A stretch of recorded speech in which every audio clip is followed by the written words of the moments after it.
Hai guys, balik lagi dengan gue Jafar di channel Nonton Dulu. Kali ini gue mengundang Mario dan jagoan kancil untuk berdiskusi mengenai film Sri Asih dan proyek jangka panjang dari Jagat Bumi Langit.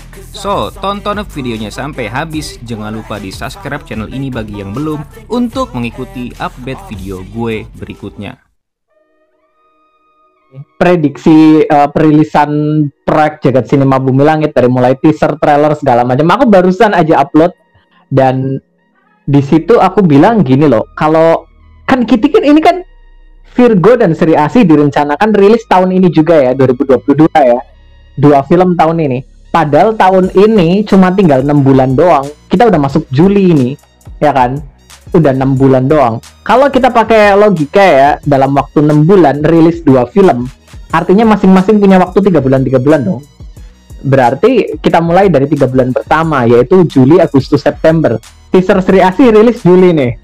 Apakah trailer nanti Agustus, terus filmnya September?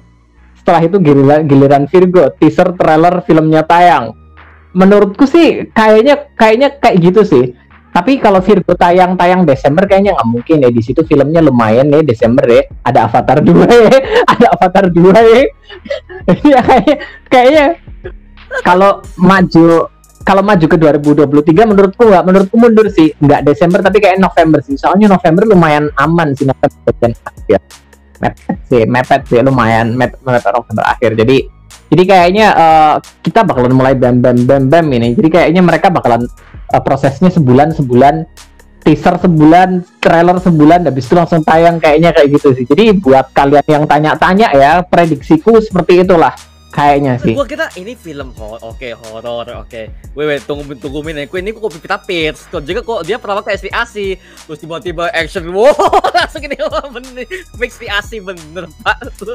Itu gua tidak kasih sih, sorry sih. Itu di gua di situ itu banyak banget diem.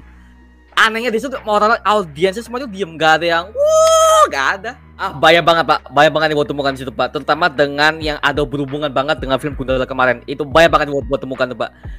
Itu yang pertama Pak, itu kalian masih ingat gak sih yang dimana yang itu scene yang ketika ada yang diculik, dibuka topeng itu depan tuh itu kayak pengkon sih Pak. Yang gue lihat deh, itu kayak pengkon sih. Terus pendapatmu gimana tuh Mario? Kayak film jauh superhero yang temanya tone-nya horor kayak gini, menurutmu gimana tuh?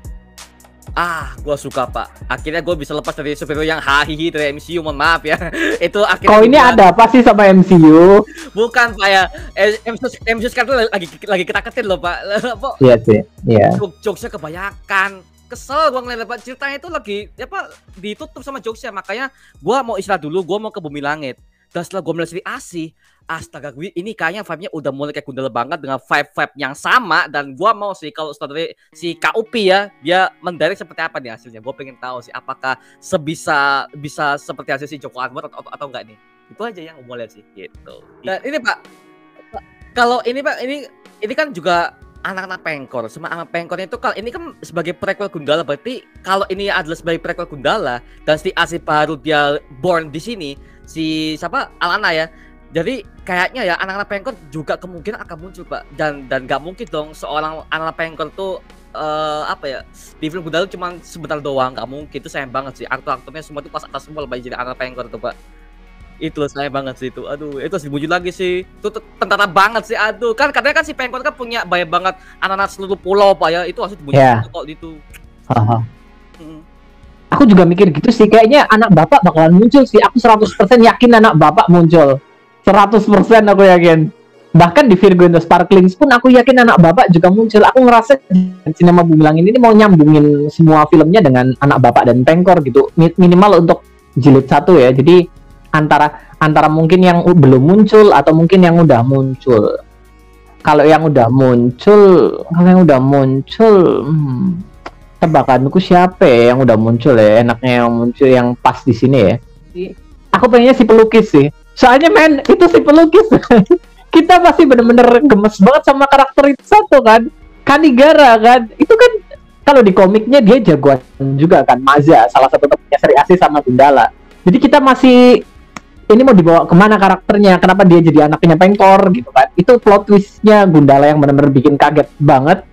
seorang jagoan tiba-tiba jadi anak buahnya pengkor, padahal harusnya dia salah satu pembentuk patriot utama kan. Jadi kalau menurutku sih kayaknya berhubungan banget. Sri Asih itu muncul di film Gundala, men, dan kita masih belum tahu kenapa dia bisa tahu kejadian itu, kenapa dia bisa memutuskan untuk menolong, ya kan? Kenapa dia tahu kalau ada serum dan segala macam, kenapa dia tahu kehadiran Gundala di situ, dan kenapa dia mikir kok, oh nih anak cukup kuat kok, ya udah aku bantuin truk aja, habis itu aku tinggal. Jadi ada sesuatu di sini yang kayaknya berhubungan sama kelompoknya Gazul atau Pengkor, mungkin yang ada di film Sri Asih juga. Bisa jadi kayak gitu. Terus berhubungan sama dunia politiknya juga mungkin, karena Bang Joko Anwar pernah bilang kalau Ridwan Bahri, Lukman Sardi itu ya bakalan muncul di semua filmnya Bumi Langit. Itu politiknya bahaya loh Pak, maksudnya di Gundala itu bahaya banget. Itu di kejadian bisa jadi ada loh Pak, itu bahaya loh itu. Wah, anjir, case yang real loh Pak di situ. Joko Anwar bagus. Grounded banget sih emang. Aku waktu lihat Gundala juga aku mikirnya ya mengerikannya sangat dekat sama situasi bahkan di negara manapun, mungkin bukan cuma Indonesia ya kayaknya sih. Kalau gue sih ini asal-asal kalau ada berhubungan dengan gangster atau berhubungan dengan berbagai macam sindikat gelap ya, namanya adalah serigala hitam Pak ya, itu kan dia yang bertopeng itu.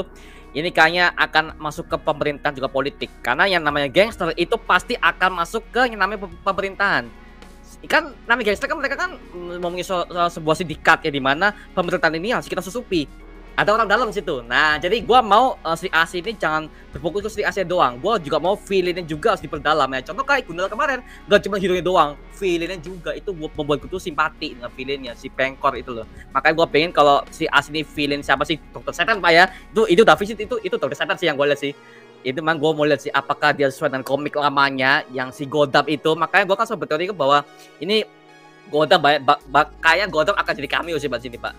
Mengingat si siapa namanya si Awang kan udah pernah jadi cameo kan di Gundala yang versi Mandanya. Nah, jadi ya mungkin dia akan muncul sih Pak, dan juga mengingat kayaknya kan di Gundala kan udah ada si Asih, dan si Asih akan menghadirkan cameo Godam. udah jelas sih Pak. Gitu. Iya, aku berharapnya memang ada kaitan sama politik sih. Soalnya gini loh, kalau kita bicara tentang superhero pada dasarnya mereka memang memiliki kekuatan super, tapi dasarnya tetap hero kan, seorang pahlawan kan. Dan aku suka sih tema yang diusung di sini itu bukan menyelamatkan bumi dari serangan alien, menyelamatkan dunia dari serangan musuh yang ingin menguasai dunia gitu kan. Cuman lebih ke benar-benar permasalahan yang kita hadapi sehari-hari, kayak dunia pemerintahan yang begitu, terus warga-warga yang begitu, terus ada banyak orang dari mafia, dari gerombolan-gerombolan seperti itu yang begitu, yang ya butuh pahlawan lah. Mereka semua, kita semua butuh pahlawan buat menolong kita keluar dari situasi itulah, memperbaiki dari situasi itu. Dan Gundala juga aku suka banget karena dia memperjuangkan harapan banget loh, kayak adegannya kayak anak kecil itu kan, setelah dia lihat berita ada Gundala di situ, ada keberanian yang muncul di dirinya, terus ada orang-orang yang rusuh, dianya maju, habis itu satu kampung ikut di belakangnya dia, ikut maju. Oh my god, pergerakan manusia itu perdagangan manusia itu salah satu kasus yang nyata dan bikin aku ketakutan tiap hari kalau aku ingat. Itu wow, itu kadang aku mikir itu sesuatu yang di luar logika, kayak udah benar-benar keterlaluan banget, tapi ada dan masih banyak. Mario, menurutmu tema-tema yang seperti ini tuh banyak yang suka nggak sih? Kalau kau kan sering bahas tentang DC, Marvel dan segala macam kan, dan ini jelas beda sama ancaman alien dan ancaman multiverse apa gitu kan. Banyak ya nggak sih yang suka sama tema-tema yang berat seperti ini, atau mereka justru lebih condong ke yang enteng-enteng kayak ya biasa yang kita lihat? Oh, oke. Kalau gini sih, kalau aku sih Bang Onta, untuk yang kan fansku kan biasanya mereka suka kan dengan DC, karena aku juga sering bahas DC, dan DC itu selalu membahas dengan politik. Dan Bumi Langit itu literally DC banget Pak. Mohon maaf, ini DC banget dari segi story-nya, dark-nya gimana, ini DC banget. Karena memang dari Joko Anwar sendiri kan kita tahu bahwa itu adalah fans beratnya DC Universe. Ya. Makanya dia lebih ke Batman sih. Makanya konsepnya ini kayak Christopher Nolan banget nih. Makanya oke, akhirnya gue bisa menikmati DC versi Indonesia lah. Makanya itu Pak, makanya kayak mungkin kalau para penonton gua mungkin ya suka-suka aja sih. Karena inilah cerita yang kita butuhkan, di mana superhero itu gak harus yang ancaman alien, ancaman segala macam. Itu menurut kita tuh hanya sebagai fantasi doang, Pak ya. Hanya sebagai gitu ya kita nonton enjoy aja liatnya lah, ya udah kayak gini ya udahlah. Tapi kalau soal ancaman politik, ancaman pemerintahan itu lebih berbahaya lagi, dan kita bisa sebagai penonton bisa ambil maknanya lah, Pak. Kita bisa belajar di film ini seperti apa gitu loh, Pak. Bahwa ini yang memang ada di dunia nyata. Itu yang gue suka dari Bumi Langit, mereka tuh membawa masalah konfliknya itu bukan hanya dari fantasi alien monster, itu udah umum lah itu. Makanya ini yang gue suka di Bumi Langit. Gue harapkan juga mereka ke depannya juga masih mempertahankan cerita-cerita seperti ini sih, gitu sih. Dari dunia nyata langsung ya. Tira dari semua jagoan yang ada di Bumi Langit, kayaknya Tira yang paling kuat berkaitan sama dunia kriminal. Dan dia lebih ke ngebersihin jalanan lah istilahnya lah dia itu kan. Ada banyak orang yang salah kaprah bilang Tira itu Black Widow gitu kan. Padahal ya aku paham sih maksud oke. Tapi gini, bukannya aku nggak mau sama-samain, cuman kalian salah kaprah karena Tira itu bukan mata-mata seperti Black Widow dan segala macam gitu kan. Dia itu justru pahlawan yang biasa, seperti aku bilang tadi, membersihkan jalanan gitu kan. Tapi kalau Tira kaitan sama politik, aku mikirnya gampang banget sih, kayak berkaitan sama dunia bawah, dunia mafia dan segala macam, aku gampang banget. Potensi untuk sekarang ini sih masih Gotham sih, Pak, karena gue belum menemukan ada hero-hero yang lain ya, patriot lain ya, belum ya. Karena kalau Gotham kan kita udah tahu bahwa yang dimunculkan di sini ada Dr. Setan, ya, di mana itu memang si villain si Gotham gitu sih, Pak. Nyambung banget. Makanya gue kaget. Lah, ini Dr. Setan.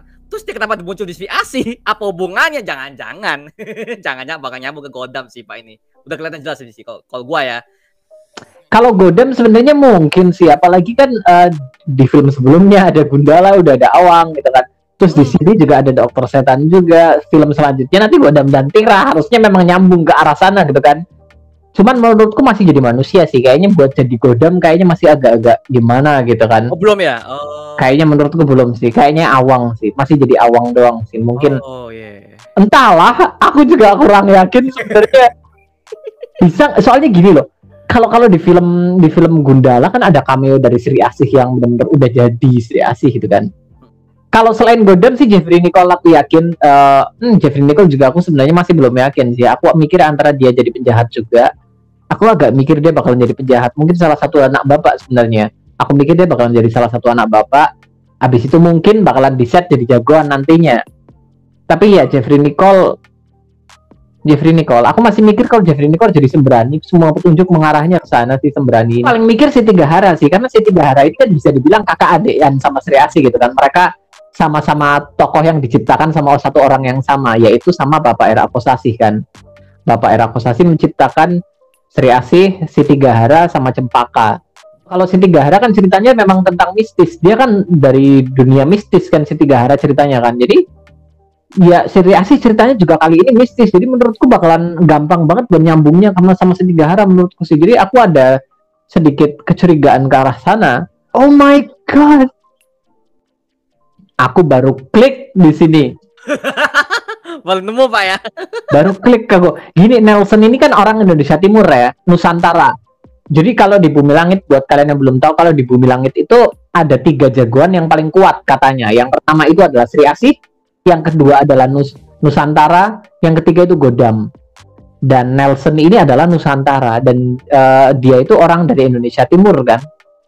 Dan aku ngelihat ada beberapa orang Indonesia Timur yang ikut syuting film Sri Asih memang. Tapi kalau gua sih untuk Sofela coba ya, karena gua udah pernah lihat dia di komik Casino King yang dia jadi the king-nya, villain-nya Raja Sindikat ya, kayaknya si Sofela coba bakal jadi secret villain, Pak, yang dimana memang dia sengaja nggak dimuncul di teasernya biar kita pas wow, ternyata dia itu adalah pimpinan sindikat, bukan yang nembak yang kita yang lihat di teaser kan, yang nembak itu ada pimpinan sindikat. Kayak bukan sih, Pak. Itu bukan muka-muka leadernya, enggak sih. Kayak cewek sih. Coba kayak Pak yang jadi. Aku mikir kayak gitu sih, soalnya Surya Saputra berasa terlalu emosian dan kurang berkepala dingin loh gitu loh. Waktu nembak tuh dia benar-benar kayak kurang sosok sosok pemimpinnya kayak kurang, dia benar-benar kayak bukan kepala dingin. Harapan gua sih Pak untuk Bumi Langit ke depannya, untuk si Asi juga, untuk story-nya juga, please story-nya juga harus fokus ke cerita. Itu aja sih Pak, fokus ke cerita, sama seperti Gundala, mereka fokus ke cerita, apa bangun karakter segala macam. Tapi untuk karakter utamanya itu harus dibangun lebih lanjut sih Pak. Maksudnya dalam arti Alan ini kita harus tahu nih siapa, apakah itu akan sama seperti versi komik webtoonnya atau gimana, kita juga nggak tahu Pak. Karena Alan versi ini kok kayak versi garangnya apa ya, si Pevita Pierce tuh garang banget Pak. Kok di webtoon dia kayak manis cute gitu ya, kok di sini garang banget, petarung banget. Gitu sih Pak. Dan ya kedua, gue rasa untuk Bumi Langit, kalau misalkan ini COVID juga nggak melanda lagi Pak ya setahun penuh, ini gua harapin sih Bumi Langit juga diperbanyak sih proyeknya, tapi jangan sampai proyeknya terlalu banyak seperti kayak MCU. Itu Oh iya, kejar itu sampai kejar tayang loh. Kecerta itu salah juga itu. Makanya gua juga mau Bumi Langit kalau mereka mau menyaingi luar itu setahun ya oke lah, 3 film lah, maksimal 3 film lah. Jangan sampai terlalu banyak juga, kita juga ini ya lihat visual effect-nya juga masih makin berkurang kayak MCU lah, contoh MCU pas 4 tuh hancur lah beberapa itu, aduh. Well, selain visual effect juga aku ngerasa kalau memang terlalu dijor-joran takut bosennya lebih cepet gitu loh. Iya. Kan ya, proses menunggu meskipun menjengkelkan juga menarik juga kok. Menarik juga. Proses menunggu asik juga kok. Asik, iya. Itu yang harapan sih buat Bumi Langit ke depannya itu sih, kalau gue sih. Aku pengen lebih fokus ke karakter utama, biar karakter utamanya juga lebih bersinar, itu satu, sama seperti Mario tadi. Terus aku pengen kan ini kan mereka kan udah full on Gundala sebagai jagoan pertamanya yang muncul gitu kan. Setelah itu ada Sri Asih sebagai jagoan perempuan. Habis itu selanjutnya ada Virgo sebagai jagoan remaja. Jadi kayak masing-masing ini beda-beda sendiri gitu kan. Aku pengen sih jagoan horor. Indonesia sekarang lagi heboh banget sama horor, man. Di Indonesia memang lagi berjaya banget kan. Kenapa tidak dimanfaatkan saja merilis jagoan horor? Toh memang Bumi Langit nuansa horornya memang kental dari mulai Gundala, Sri Asih, kita lihat ada nuansa horor di sana gitu kan. Kenapa nggak sekalian bikin full on dengan karakter yang berhubungan sama demit, dengan dunia bawah lah, dunia setan dan segala macam gitu kan. Toh ada kan. Terima kasih untuk Jagoan Kancil dan Mario Angelo. Sampai jumpa di video gue berikutnya. Gue Jafar pamit.